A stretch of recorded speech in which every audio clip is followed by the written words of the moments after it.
నమస్కారం ఐటీవీ వార్తలకు స్వాగతం. ముందుగా వార్తల్లోని ముఖ్యాంశాలు.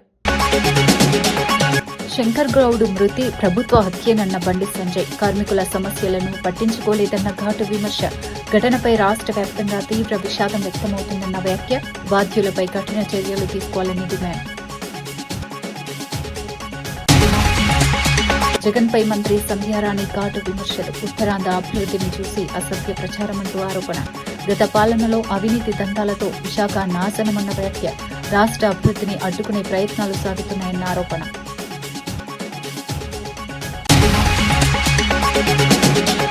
శంకర్ గౌడ్ మృతిపై కిరణ్ కుమార్ రెడ్డి దిగ్భ్రాంతి. కార్మికులు ఆవేశంతో ప్రాణాలు తీసుకోవద్దన్న విజ్ఞప్తి. చర్చల ద్వారానే సమస్యలు పరిష్కారం సాధ్యమన్న భరోసా. స్వార్థ ప్రయోజనాల కోసం రెచ్చగొట్టే వారిని నమ్మవద్దని సూచన. బెంగాల్ ఎన్నికల్లో బీజేపీ విజయం ఖాయమన్న అమిత్ షా. తొలి విడతలోనే 100కు పైగా సీట్లు వస్తాయన్న ధీమా. చొరబాటుదారుల సమస్యలను పరిష్కరిస్తామన్న హామీ. ఎన్నికల ఫలితాలు రాష్ట్ర రాజకీయాల్లో మార్పు తీసుకొస్తాయన్న వ్యాఖ్య. జగన్ పాలనపై సతీష్ కుమార్ సవాల్. సంక్షేమంలో ప్రస్తుత ప్రభుత్వం వెనుకబడి ఉందని విమర్శ. బీసీ, ఎస్సీ, ఎస్టీ అభివృద్ధిపై వైసీపీ కట్టుబాటు వ్యాఖ్య. రాష్ట్రంలో మళ్లీ వైసీపీకి మద్దతు పెరుగుతుందన్న ధీమా. ఆర్టీసీ ఉద్యోగి శంకర్ గౌడ్ మరణంపై కాంగ్రెస్ ఎంపీ చామల కిరణ్ కుమార్ రెడ్డి తీవ్ర దిగ్భ్రాంతి వ్యక్తం చేశారు. కార్మికులెవరూ అధైర్యపడి ప్రాణాలు తీసుకోవద్దని స్పష్టంగా సూచించారు. ప్రజాప్రభుత్వం ఎప్పుడూ చర్చలకు సిద్దంగా ఉంటుందని, సమస్యలను శాంతియుత మార్గంలో పరిష్కరించుకోవచ్చని భరోసా ఇచ్చారు. మంత్రి పొన్నం ప్రభాకర్ కూడా కార్మికుల సమస్యలపై సానుకూలంగా స్పందిస్తున్నారని తెలిపారు. కొందరు స్వార్థ ప్రయోజనాల కోసం కార్మికులను రెచ్చగొట్టే ప్రయత్నం చేస్తున్నారని ఆరోపించారు. అలాంటి ప్రచారాలను నమ్మకుండా సమ్మెను విరమించి చర్చల్లో పాల్గొనాలని కార్మికులను కోరారు. కుటుంబాలను దృష్టిలో ఉంచుకుని నిర్ణయాలు తీసుకోవాలని సూచించారు. ప్రభుత్వం కార్మికుల సంక్షేమానికి కట్టుబడి ఉందని మరోసారి స్పష్టం చేశారు. గత ప్రభుత్వాల మాదిరిగా నెలలు మాతో చర్చలు జరపరన్న ఆలోచనకు పోకండి. ఎవరు రెచ్చగొట్టినా రెచ్చిపోకండి. కొంతమంది స్వలాభాల కోసం పక్కవారి వీక్నెస్ ని చూసి, వారికి ఉన్నటువంటి కష్టాలను చూసి వాళ్ళని రెచ్చగొట్టే ప్రయత్నం చేస్తుంటారు. ఈ ప్రభుత్వం మీ అందరితో చర్చలు చేయడానికి సానుకూలంగా ఉంది. మీరందరూ కూడా ప్రభుత్వాన్ని నమ్మండి. పొన్నం ప్రభాకర్ గారు వీలైనంత మటుకు సమస్యలు పరిష్కారం చేస్తున్నామని చెప్పినా గానీ కొంత మిస్అండర్స్టాండింగ్ వల్ల ఇటువంటివి జరుగుతున్నాయి. ఎందుకంటే ప్రాణాలు చాలా ఇంపార్టెంట్. మన వెనుక మన కుటుంబ సభ్యులు, మన మీద డిపెండ్ అయిన వాళ్ళు చాలా మంది ఉంటారు. దయచేసి ఆర్టీసీ కార్మికులకు ఈ సమ్మె విరమించుకోవాలి. అలాగే చర్చలలో పాల్గొనాలి. మీ సమస్యలన్నీ పరిష్కారం చేస్తారని తెలియజేస్తున్నాను. ఆర్టీసీ డ్రైవర్ శంకర్ గౌడ్ మరణంపై కేంద్ర మంత్రి బండి సంజయ్ తీవ్రంగా స్పందించారు. ఈ ఘటన ముమ్మాటికి ప్రభుత్వ హత్యేనని ఘాటుగా విమర్శించారు. శంకర్ గౌడ్ మృతి రాష్ట్ర వ్యాప్తంగా తీవ్ర విషాదాన్ని కలిగించిందని, తెలంగాణ సమాజమంతా బాధపడుతోందని అన్నారు. ఆర్టీసీ కార్మికులు ఎన్నో సమస్యలతో అల్లాడుతున్నప్పటికీ ప్రభుత్వం పట్టించుకోవడం లేదని ఆరోపించారు. కార్మికుల సమస్యలను పరిష్కరించడంలో ప్రభుత్వం విఫలమైందని విమర్శించారు. ఇలాంటి ఘటనలు మళ్లీ జరగకుండా వెంటనే చర్యలు తీసుకోవాలని డిమాండ్ చేశారు. ఇది సెంటిమెంట్ డెడ్ బాడీ తీసుకోవడం. పాపం శంకర్ గౌడ్ అనే వ్యక్తికి ఇల్లు కూడా లేదు, సొంత ఇల్లు కాదని అది. వాళ్ళ చెల్లె వాళ్ళ ఇంట్లో, వాళ్ళ బిడ్డ ఇంట్లో ఉంటున్నాడు. అంటే ఒక ఆర్టీసీ కార్మికుని దుర్భరమైన జీవితానికి నిలువెత్తు నిదర్శనమే ఇలా శంకర్ గౌడ్. సొంత ఇల్లు లేకుండా వాళ్ళ బిడ్డ ఇంటికి డెడ్ బాడీ తీసుకొచ్చారు. వాళ్ళు కోరుతున్న కోరిక ఏంది? 30 సంవత్సరాలు పనిచేసిండు ఆర్టీసీ డిపో దగ్గరికి. ఒక్కసారి బాడీ తీసుకొస్తే చాలా మంచిది అని చెప్పి వాళ్ళు కోరుతున్నారు. కుటుంబ సభ్యులు కోరుతున్నారు. ఆర్టీసీ డిపో పాకిస్తాన్ ఉందా, బంగ్లాదేశ్ ఉందా? తీసుకపోతే ఏమవుతుంది? వాళ్ళు ఏమంటున్నారు? నేను కూడా అన్నా, నేను ఏమంటున్నా అంటే ఎవ్వరు రాకుండా ఆపే బాధ్యత నాది. మీరే తీసుకోబడి అంటే వాళ్ళ కుటుంబ సభ్యులు అంటున్నారు, సార్ ఎవ్వరు రాకుండా మేము ఆపుతాం. అంబులెన్స్లో మా కుటుంబ సభ్యులము ఇద్దరము, మీ పోలీసు వాళ్ళే. ఒకటే అంబులెన్స్ పోయి ఒక 5 నిమిషాలు అటు ఉంచి తీసుకొద్దాం. ఎవ్వరు రాకుండా ఆపే బాధ్యత మాదని వాళ్ళు అంటున్నారు. నేను కూడా అందరిని ఆపుతా, నేను ఎవ్వరిని పోకుండా ఆపుతా అని చెప్పి నేను కూడా అంటున్నా. దీనికి ఇంత నిర్బంధమైందో అర్థమవుతలేదు నాకు. ఇంత నిర్బంధమైందో ఇప్పటికి అర్థమవుతలేదు నాకు. ఏది కారణం ఏంది? లా అండ్ ఆర్డర్ ప్రాబ్లం ప్రభుత్వమే కొన్ని తీసుకుంటున్నది. లాస్ట్కి ఏమంటున్నారు? వాళ్ళ అబ్బాయి ఏమంటున్నాడు? ధ్యాన సంస్కరణ చేయ రేవంత్ రెడ్డి గారు వచ్చి చేసుకోమని చెప్పంటున్నాడు. డెడ్ బాడీ తీసుకోమని మీరే చేసుకోండి చెప్పంటున్నారు. ఇష్యూను, సమస్యను పరిష్కరించే ప్రయత్నం చేయాలి. ప్రభుత్వం మొండిపడుతున్న పోతే ఇంకా ఇబ్బంది వస్తుంది. రేపు ఈ సమస్య ఇంకో రకంగా పోయే ప్రమాదం ఉంటుంది. ఇప్పుడు మేము కూడా సంధానించినాము. వాళ్ళ కుటుంబ సభ్యులు మా సెంటిమెంట్ దెబ్బతీయద్దని చెప్పి వాళ్ళు ప్రభుత్వాన్ని కోరుతున్నారు. తప్పేముండదు అంటున్నా. అంటే మిగతా అందరికో రూలు ఆర్టీసీ కార్మిక ఒక రూలా? ఆర్టీసీ కార్మికులకి వాళ్ళకి సెంటిమెంట్ ఉండయి. ఏందల్ల పరిస్థితి? మీరు మేనిఫెస్టో డిమాండ్నే వాళ్ళు పరిష్కరించమంటున్నారు. 32 డిమాండ్ పక్క పెట్టన్నా. మీరు మేనిఫెస్టో పేజ్ నెంబర్ 28 అభయస్తాం దానిలో ఉన్న 6 డిమాండ్లు మాత్రం పరిష్కరించండి, నేను ఒప్పిస్తా వాళ్ళను. మీరు 32 పక్క పెట్టిగా వాళ్ళు ఒప్పిస్తారండి. కాబట్టి ఇప్పటికైనా ప్రభుత్వం దిగొచ్చి వాళ్ళ కుటుంబ సభ్యులను వాళ్ళ ఇసుకోమని ఎవరు రాకుండా ఆపుతాం మేము. ఎవ్వరు రారు. ఎవరు వస్తే ఆర్టీసీ కార్మికులు వాళ్ళ సంగతి చెప్తారు. ఏ పార్టీ అని వచ్చి అక్కడ విధ్వంసం చేసే ప్రయత్నం చేస్తే ఆర్టీసీ కార్మికులు తిరగబడతారు వాళ్ళ మీద. నేను గ్యారంటీ ఇస్తున్నా. మేము కూడా ఎవరైనా రాము. ఒక్కసారి 5 నిమిషాలు తీసుకుపోయి వాళ్ళు రాత్రి నుంచి కుటుంబ సభ్యులు అందరు ఇబ్బంది పడుతున్నారు. ఒక 5 నిమిషాలు తీసుకుపోయి డెడ్ బాడీ అంటే తీసుకొస్తే చాలా మంచిది. వైఎస్సార్సీపీ అధినేత జగన్ పై మంత్రి గుమ్మడి సంధ్యారాణి తీవ్ర విమర్శలు చేశారు. ఉత్తరాంధ్ర అభివృద్దిని చూసి ఓర్వలేక వైఎస్సార్సీపీ నేతలు అబద్దపు ప్రచారాలు చేస్తున్నారని మండిపడ్డారు. గతంలో కబ్జాలు, అవినీతి దందాలతో విశాఖను నాశనం చేసిన వారు ఇప్పుడు ప్రజల ముందు ముసలి కన్నీళ్లు కారుస్తున్నారని విమర్శించారు. అమ్మ అమరావతి ఆంధ్రప్రదేశ్పై ప్రేమలేని నాయకత్వాన్ని ప్రజలు తిరస్కరించారని అన్నారు. జగన్ రాజకీయాలు చేయాలంటే ముందు తన పార్టీని, తన ఇంటిని సరిచేసుకోవాలని హితవు పలికారు. రాష్ట అభివృద్దిని అడ్డుకునే ప్రయత్నాలు ప్రజలు గమనిస్తున్నారని పేర్కొన్నారు. మెదక్ కలెక్టరేట్లో అన్వేష్ రెడ్డి ఆధ్వర్యంలో విత్తనాల సరఫరాపై సమీక్షా సమావేశం నిర్వహించారు. ఈ సమావేశంలో సీడ్ డీలర్లు, కోఆపరేటివ్ సొసైటీలు, ఎఫ్పీఓ ప్రతినిధులు పాల్గొన్నారు. ఖరీఫ్ సీజన్కు రైతులకు నాణ్యమైన విత్తనాలు అందించడం ప్రభుత్వ లక్ష్యమని ఖరీఫ్ సీజన్కు రైతులకు నాణ్యమైన విత్తనాలు అందించడం ప్రభుత్వ ప్రధాన లక్ష్యమని అధికారులు తెలిపారు. జిల్లాలో ఎలాంటి విత్తనాల కొరత లేకుండా చర్యలు తీసుకుంటామని హామీ ఇచ్చారు. జీలుగా, జనుము వంటి గ్రీన్ మాన్యూర్ విత్తనాలను కూడా సమయానికి అందించనున్నట్లు వెల్లడించారు. రైతుల ఉత్పాదకత పెంచేందుకు అవసరమైన అన్ని చర్యలు తీసుకుంటామని పేర్కొన్నారు. సరఫరా వ్యవస్థను బలోపేతం చేయడంపై సమావేశంలో చర్చించారు.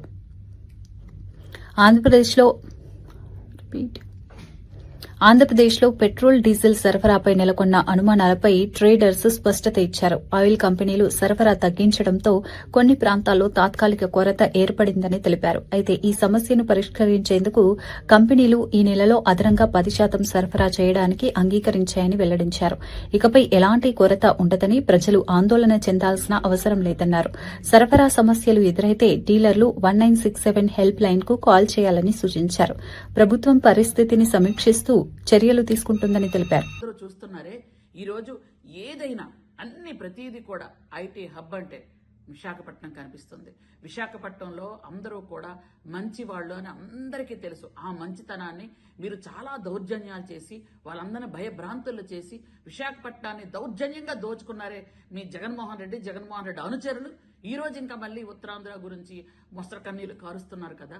ఈ రోజు మళ్ళీ చంద్రబాబు నాయుడు గారు ఈరోజు అనకాపల్లిలో ఇంకొక శంకుస్థాపన జరుగుతుంది. మీకు ఇవన్నీ కనిపించట్లేదా?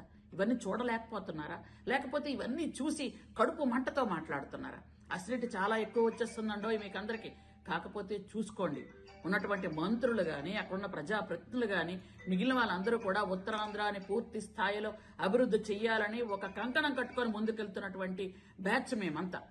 ఉత్తరాంధ్రాని డెవలప్ చేయాలి అని ఈరోజు మీ హయాంలో పూర్తిగా ఎంతో మందికి విశాఖ ఉక్కు, ఆంధ్రుల హక్కు అనుకున్న విశాఖపట్నాన్ని మీరు అక్కడ ఉన్నటువంటి స్టీల్ ప్లాంట్ ని క్లోజ్ చేసి పడేశారు. మీరు వాళ్ళందరూ రోడ్డు మీదకి వచ్చే పరిస్థితి తీసుకొచ్చారు. ఈ రోజు మోడీ గారి సహాయంతో ఈ రోజు మనం చక్కగా స్టీల్ ప్లాంట్ ఈ రోజు పనిచేస్తుంది అంటే, లాభాల బాటలోకి వెళ్తుంది అంటే ఎవరి వల్ల? మా చంద్రబాబు నాయుడు గారి వల్ల కాదా? ఈరోజు మీరు మళ్ళీ మాట్లాడుతున్నారే సిగ్గు లేకుండా. ఎలా మాట్లాడుతున్నారు? ఏ విధంగా మాట్లాడుతున్నారు? మీకు ఏవైనా రాజకీయం చెయ్యాలి అనుకుంటే మీ ఇంట్లో రాజకీయం చేసుకోండి, మీ పార్టీలో రాజకీయం చేసుకోండి. ఎందుకనంటే ఈరోజు మీ పార్టీ కేడర్ కానీ, మీ నాయకులు కానీ ఏం చేయాలో అర్థం కాని పరిస్థితిలో ఉన్నారు. ఎందుకంటే సొంత చెల్లె, అన్నని బండబూతులు రోజు తిడుతుంది. బయట చూసుకోండి వెళ్ళి. ఆవిడ ఎలా తిడుతుందో, ఏం మాట్లాడుతుందో, ఏం చెప్తుందో, ఇంట్లో విషయాలు ఏం బయట పెడుతున్నా ముందు అవి ఇంట్లో పరిస్థితి చక్కబెట్టుకొని బయటకు రండి అయ్యా. ఎందుకు అనవసరంగా వైజాగ్ గురించి మాట్లాడతారు మీరు? కాబట్టి మళ్లీ చెప్తున్నా, అభివృద్ధి అంటే చంద్రబాబు నాయుడు గారు, సంక్షేమం అంటే చంద్రబాబు నాయుడు గారు. కడప జిల్లా బద్వేల్ పట్టణంలో డాక్టర్ బిఆర్ అంబేద్కర్ విగ్రహ ఆవిష్కరణ కార్యక్రమం ఘనంగా జరిగింది. ఈ కార్యక్రమంలో MP YS Avinash Reddy, MLA Sudha, MLC Govinda Reddy సహా పలువురు నాయకులు పాల్గొన్నారు. పాత విగ్రహాన్ని తొలగించి నూతన కాంస్య విగ్రహాన్ని ప్రతిష్ఠించడం ప్రత్యేక ఆకర్షణగా నిలిచింది. ఈ సందర్భంగా అవినాష్ రెడ్డి మాట్లాడుతూ అంబేద్కర్ సమానత్వానికి ప్రతీకగా నిలిచిన మహానేత అని అన్నారు. ఆయన రచించిన రాజ్యాంగం దేశానికి మార్గదర్శిగా ఉందని గుర్తు చేశారు. ప్రతి పౌరుడు అంబేద్కర్ ఆశయాలను పాటించాలని పిలుపునిచ్చారు. కార్యక్రమంలో పెద్ద సంఖ్యలో దళిత సంఘాలు, ప్రజా సంఘాల నాయకులు పాల్గొన్నారు.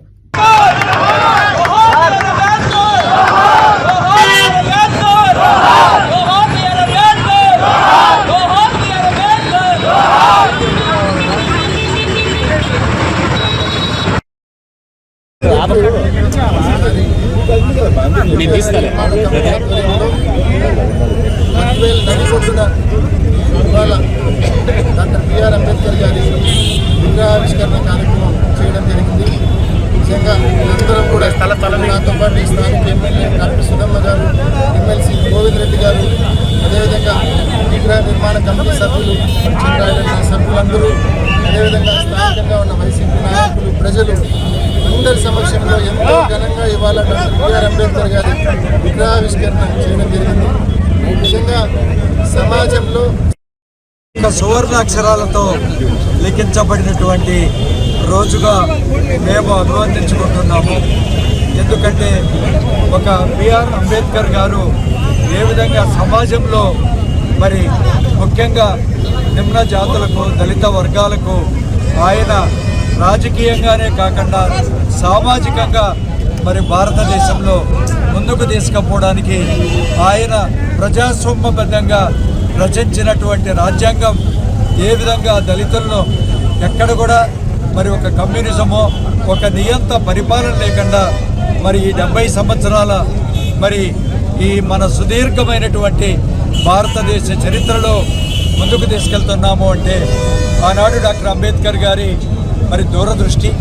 కాబట్టి సమాజంలో ఈనాడు సుఖశాంతులతో అందరూ కూడా అన్ని పశ్చిమ బెంగాల్ ఎన్నికలపై కేంద్ర మంత్రి అమిత్ షా కీలక వ్యాఖ్యలు చేశారు. తొలి విడత పోలింగ్లో బీజేపీ 110కి పైగా స్థానాల్లో విజయం సాధిస్తుందని ధీమా వ్యక్తం చేశారు. బెంగాల్ ప్రజలు భయం నుంచి భరోసా వైపు అడుగులు వేస్తున్నారని పేర్కొన్నారు. మమతా బెనర్జీ ప్రచారాలను తిప్పికొట్టిన ఆయన రాష్ట్రానికి స్థానికుడే ముఖ్యమంత్రి అవుతాడని స్పష్టం చేశారు. చొరబాటుదారుల సమస్యను పరిష్కరించేందుకు బీజేపీ కట్టుబడి ఉందని తెలిపారు. ప్రశాంతంగా పోలింగ్ జరగడం బీజేపీకి అనుకూల సంకేతమే అని అన్నారు. ఎన్నికల ఫలితాలు రాష్ట్ర రాజకీయాల్లో మార్పుకు నాంది పలుకుతాయని విశ్వాసం వ్యక్తం చేశారు. का जो प्रतिशत सामने आया है वो पूरे देश के लोकतंत्र में भरोसा करने वाले लोगों का उत्साह बढ़ाने वाला है. मैं सबसे पहले तो प्रथम चरण में वोट डालने वाले सभी बंगाल के मतदाताओं का बहुत बहुत अभिनंदन करना चाहता हूं और धन्यवाद भी करना चाहता हूं कि आप भय से भरोसे की ओर की एक यात्रा को बहुत अच्छे तरीके से शुरू किए हैं और दूसरे चरण के मतदाता भी భయ से భరోసే की यात्रा को आगे. ఆర్టీసీ డ్రైవర్ శంకర్ గౌడ్ మృతిపై మాజీ మంత్రి ఎర్రబెల్లి దయాకర్ రావు తీవ్ర ఆగ్రహం వ్యక్తం చేశారు. మృతదేహానికి నివాళులు అర్పించేందుకు కూడా అవకాశం ఇవ్వడం లేదని పోలీసులపై ఆరోపించారు. హౌస్ అరెస్టులతో తమను అడ్డుకుంటున్నారని మండిపడ్డారు. కార్మికుల హామీలు నెరవేర్చినప్పుడే శంకర్ గౌడ్ ఆత్మకు శాంతి లభిస్తుందని పేర్కొన్నారు. కుటుంబానికి ₹1 కోటి పరిహారం, ప్రభుత్వ ఉద్యోగం వెంటనే ఇవ్వాలని డిమాండ్ చేశారు. కార్మికుల సమస్యలను నిర్లక్ష్యం చేయడం వల్లే ఈ పరిస్థితి వచ్చిందని విమర్శించారు. ప్రభుత్వం వెంటనే స్పందించి న్యాయం చేయాలని కోరారు.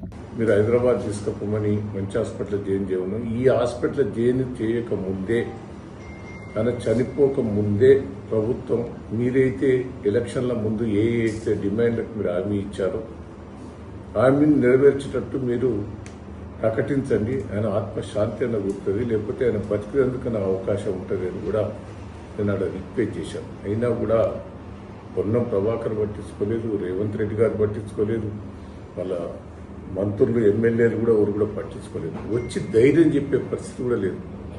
ఆయన మాట్లాడుతున్నాడు. నేను పోయినప్పుడు క్లియర్గా నేను దయాకర్రావుని వచ్చిన వరకే లేచి కూర్చున్నాడు. కూర్చొని నమస్కారం పెట్టి, ఎందుకు తొందరపడ్డావా, అది ఇది అంటే లేదు, మా కార్మికుల ఇబ్బంది పడుతున్నారు, నేను వాళ్ళ కోసం ఎంతైనా త్యాగం చేస్తాను అంటే ఆయన తృప్తిగా ఉంటుంది దయచేసి. అయినా ఇప్పటికీ మీరు నిన్న క్యాబినెట్లో కూర్చున్నారు, క్యాబినెట్లో కూర్చున్నప్పుడు మీరు డిక్లేర్ చేయవచ్చు ఉండే, మీరు హామీలన్నీ మీ ఎలక్షన్ల ముందు హామీలు ఇచ్చినాయని నెరవేరుస్తాం, ఆర్టీసీ కార్మికులకు ఏమేమి ఇచ్చినా నెరవేరుస్తామని చెప్తే అయిపోతుంది. 3 ఏళ్ళు అయిపోయింది, వాళ్ళు గోస పడుతున్నారు, మళ్ళీ ఆర్టీసీ మొత్తం లాస్లో పోయింది. మీరు దీనికోసం ఎన్నడూ కూడా పట్టించుకునే పరిస్థితి లేదు. ఎప్పటికీ స్టేట్మెంట్లు ఇస్తూ ఉంటాం, అడ్డమైన స్టేట్మెంట్లు ఇస్తున్నాం. కాళేశ్వరం 3 ఏళ్ల బట్టి గడిపినాం, కాళేశ్వరం మీద రాజకీయం చేసినాం. ఇప్పటికైనా నీకు బుద్ధి రాలేదు?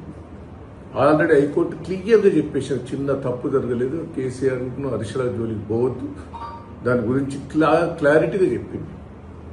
ఇంత మంచిగా చెప్పిన కోర్టు నీకు ఇప్పటికైనా బుద్ధి వస్తలేదు. దయచేసి నేను రిక్వెస్ట్ చేస్తున్నా, మొత్తం మీరు కార్మికులను ఇప్పుడు పాపం వాళ్ళు ఆర్టీసీ డ్రైవర్లు, కాంట్రాక్టర్లు, యూనియన్ వాళ్ళంతా కలిసి ఆర్టీసీ డిపో ముందర పెట్టి ధర్నా చేసి, ధర్నా కూడా ఏం చేస్తామని అంటలేదు. ఆర్టీసీ డ్రైవర్ శంకర్ గౌడ్ ఆత్మహత్య నేపథ్యంలో ప్రభుత్వం ఆయన కుటుంబానికి సహాయం ప్రకటించింది. 10 లక్షల పరిహారం అందజేయడంతో పాటు కుటుంబ సభ్యుల్లో ఒకరికి ఆర్టీసీలో ఉద్యోగం ఇవ్వనున్నట్లు వెల్లడించింది. స్థానిక ఆర్డీఓ ఉమారాణి మృతదేహానికి నివాళులర్పించిన అనంతరం ఈ ప్రకటన చేశారు. అదనంగా నర్సంపేట ఎమ్మెల్యే దొంతి మాధవరెడ్డి వ్యక్తిగతంగా 5 లక్షల ఆర్థిక సాయం ప్రకటించారు. ఈ ఘటన రాష్ట వ్యాప్తంగా చర్చనీయాంశంగా మారింది. కార్మికుల సమస్యల పరిష్కారంపై ప్రభుత్వం చర్యలు తీసుకుంటుందని తెలిపింది. ఆర్టీసీ డ్రైవర్ శంకర్ గౌడ్ ఆత్మహత్యను బీఆర్ఎస్ నాయకుడు ఆర్ఎస్ ప్రవీణ్ కుమార్ తీవ్రంగా ఖండించారు. ఇది ప్రభుత్వ వైఫల్యమేనని ఆరోపించారు. కార్మికులు రాజ్యాంగబద్దంగా నోటీసులిచ్చి చర్చల తర్వాతే సమ్మెకు దిగారని పేర్కొన్నారు. అయినప్పటికీ పోలీసుల ద్వారా ఒత్తిడి తెచ్చి సమ్మెను అణిచివేయాలని ప్రయత్నించడం తప్పని విమర్శించారు. టెంట్ హౌస్ ఇవ్వకూడదన్న పోలీసుల నోటీసు భయానకమని అన్నారు. కార్మికుల సమస్యలను అర్థం చేసుకుని వెంటనే పరిష్కరించాలని ప్రభుత్వాన్ని డిమాండ్ చేశారు. తెలియజేస్తున్నారు. అది నేను వాళ్ళ కుటుంబ సభ్యులకు కూడా తెలియజేయడం. వాళ్ళు దానికి సమ్మతంగానే ఉన్నట్టు కనిపించింది.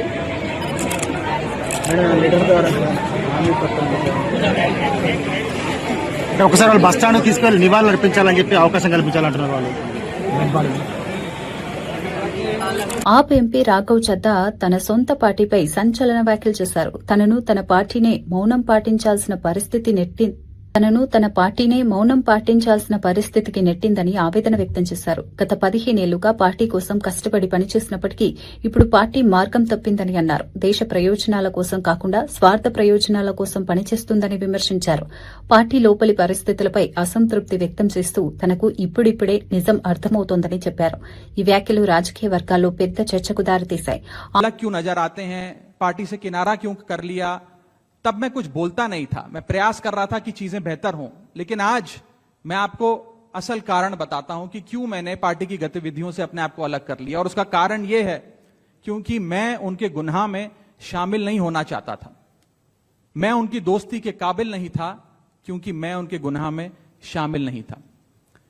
आज हम एक ऐसे मोड़ पर खड़े हैं कि हमारे पास सिर्फ 2 ही ऑप्शंस थे, 2 विकल्प थे। या तो हम राजनीति छोड़ दें और पिछले 15-16 साल जो हमने सार्वजनिक जीवन में काम किया उसे त्याग दें, या फिर हम अपने अनुभव को, अपनी स्किल्स को, अपनी पूरी ऊर्जा और एनर्जी को लेकर पॉजिटिव पॉलिटिक्स करें। इसीलिए हमने ये डिसाइड किया that we the 2/3 members of parliament of the belonging to the Aam Aadmi Party in Rajya Sabha exercise the provisions of the Constitution of India and merge ourselves with the BJP. हम BJP में विलय करते हैं। पिछले 12 सालों में భారతీయ జనతా పార్టీకి కేంద్ర కి ఆర్టీసీ డ్రైవర్ శంకర్ గౌడ్ ఆత్మహత్యపై కాంగ్రెస్ మాజీ ఎంపీ వి హనుమంతరావు స్పందించారు. ఈ ఘటన ఎంతో బాధాకరమని పేర్కొన్నారు. గతంలో కూడా ఆర్టీసీ కార్మికుల సమస్యల కోసం తాను పోరాడిన విషయాన్ని గుర్తు చేశారు. ముఖ్యమంత్రి రేవంత్ రెడ్డి, పొన్నం ప్రభాకర్ వెంటనే స్పందించి కార్మికుల సమస్యలను పరిష్కరించాలని విజ్ఞప్తి చేశారు. ఎన్నికల ముందు ఇచ్చిన హామీలను అమలు చేయాలని కోరారు. కార్మికులు తీవ్ర ఇబ్బందులు ఎదుర్కొంటున్నారని, ప్రభుత్వం ఆలస్యం చేయకుండా చర్యలు తీసుకోవాలని అన్నారు. ఈ అంశంపై అన్ని వర్గాలు కలిసి పరిష్కారం కనుగొనాలని సూచించారు. ఆర్టీసీ కార్మికులకు అన్యాయం జరుగుతుందని ఆ రోజులలో కాంగ్రెస్ తరఫున నేను అన్ని డిపోలు తిరగడం జరిగింది. వాళ్ళ వెనుకాల ఉండి వారికి న్యాయం గురించి పోరాటం చేశాం.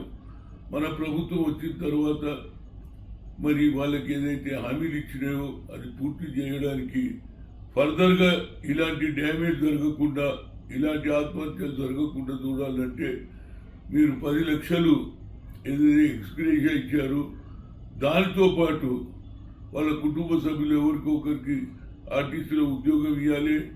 వాళ్ళు ఏమంటున్నారంటే ఇది ప్రభుత్వం ఏదైతే ప్రైవేట్ సంస్థ, ఎప్పుడన్నా మీరు తీసేస్తే మా సంగతి ఏదని వాళ్ళ ఏది లోపల వాళ్ళకు ఒక బాధ ఉన్నది. దాని మీదనే ఇవాళ ప్రభుత్వంతో వాళ్ళ ఉద్దేశం ఏంటంటే ఇది ప్రభుత్వ రంగంలో ప్రభుత్వ దాంట్లో ఏదైతే మిగతా ఉద్యోగాలంటూ మాకు సరి అయిన న్యాయం జరగాలని ఆలోచన చేసి ఈ ఉద్యమంలో చనిపోయాడు కాబట్టి రాష్ట్ర ప్రభుత్వం ఇవాళ ఇమీడియట్గా 10 లక్షల ఎక్స్గ్రేషియా ఇచ్చారు. అదే దాంతోపాటు తప్పనిసరిగా వాళ్ళ కుటుంబ సభ్యులకు ఒకరికి ఉద్యోగం ఇవ్వాలి. అదేవిధంగా ఇది పర్మనెంట్ సొల్యూషన్. ఫర్దర్గా ఇక ముందు ఏవైతే ఆత్మహత్యలు జరగకుండా కండక్టర్లను, డ్రైవర్లను, అందులో పనిచేసే ప్రతి వ్యక్తికి కూడా న్యాయం చేయాలంటే రాష్ట్ర ప్రభుత్వం, ముఖ్యమంత్రి గారు, అదేవిధంగా ఆర్టీసీ మినిస్టర్ అయినటువంటి పొన్నం ప్రభాకర్ గారికి విజ్ఞప్తి చేస్తున్నా.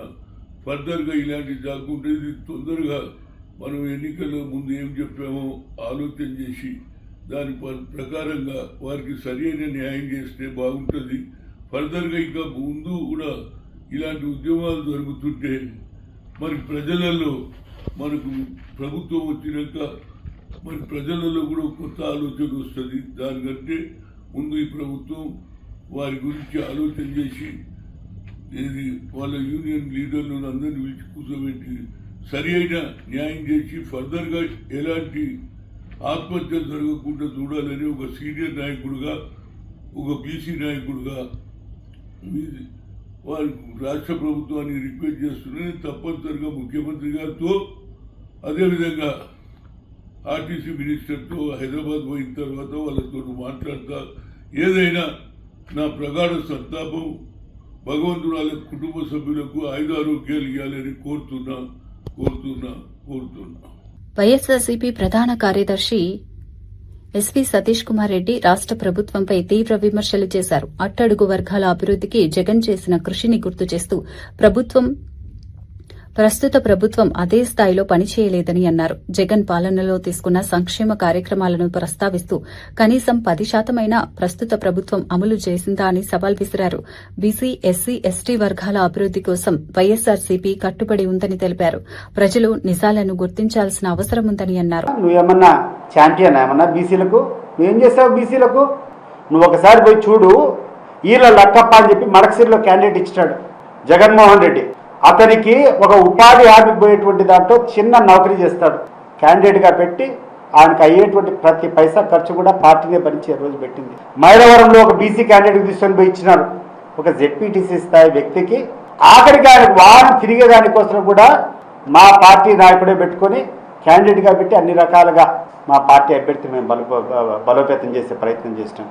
విజయవాడ అర్బన్లో ఒక మైనారిటీ అభ్యర్థికి, చిన్న స్థాయి అభ్యర్థి అయినా వీళ్ళకందరికీ కూడా, ఎందుకంటే అట్టడుగున్నటువంటి వాళ్లకు ఆర్థికంగా సరిగ్గా లేకుండా ఉన్నాయి అని ఒక మంచి సంకేతం ఇవ్వాలా, వీళ్ళందరినీ పైకి తీసుకొని రావాలా, ఆర్థికంగా రాజకీయంగా పైకి తీసుకొని రావాలని చెప్పి ఆర్థిక వనరులు అనేటువంటి అంశాన్ని పక్కన పెట్టి మా పార్టీ నాయకుడు మా ఖర్చులతో కూర్చొని క్యాండిడేట్ పెట్టేటువంటి ఘనత మాకుందా నీకుందమ్మా. బీసీలు చంపిన వాళ్ళు బీసీనే, చనిపోయిన ఆయన బీసీనే. వాళ్ళకు చిన్న ఘర్షణ జరిగిపోతే బీసీలను చంపినామా మేము? ఏమన్నా మీకు ఏమన్నా తెలియని మాట్లాడు. వార్తలు ముగించే ముందు ముఖ్యాంశాలు మరోసారి. శంకర్ గౌడ్ మృతి ప్రభుత్వ హత్యనన్న బండి సంజయ్. కార్మికుల సమస్యలను పట్టించుకోలేదన్న ఘాటు విమర్శ. ఘటనపై రాష్ట్ర వ్యాప్తంగా తీవ్ర విషాదం వ్యక్తమవుతుందన్న వ్యాఖ్య. బాధ్యులపై కఠిన చర్యలు తీసుకోవాలని డిమాండ్. జగన్పై మంత్రి సంధ్యారాణి ఘాటు విమర్శలు. ఉత్తరాంధ్ర అభివృద్ధిని చూసి అసత్య ప్రచారమంటూ ఆరోపణ. గత పాలనలో అవినీతి దందాలతో విశాఖ నాశనమన్న వ్యాఖ్య. రాష్ట్ర అభివృద్ధిని అడ్డుకునే ప్రయత్నాలు సాగుతున్నాయన్న ఆరోపణ.